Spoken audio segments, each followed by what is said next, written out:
58 পাওয়ার 29কে 5 দিয়ে ভাগ করলে ভাগশেষ কত থাকবে? দেখো এটাতে আমরা প্রথমে এককের অঙ্কের যে নিয়মটা আছে সেই নিয়ম হিসাবে কিন্তু এটা করতে হবে। ঠিক আছে?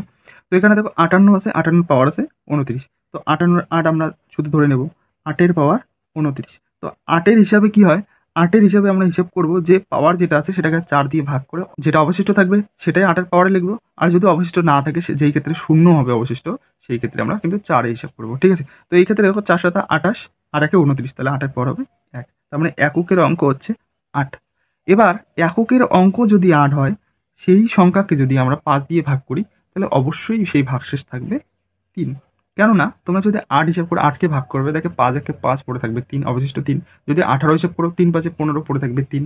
যদি 28 হিসাব করো তাহলে 5 5 25 পড়ে থাকবে 3। তো 8 যদি শেষে থাকে 5 দিয়ে ভাগ করলে অবশিষ্ট 3ই থাকবে। উত্তর হবে অপশন ডি। ভিডিওটা ভালো লাগলে একটা লাইক করে বন্ধুদের মাঝে শেয়ার করে দেবে।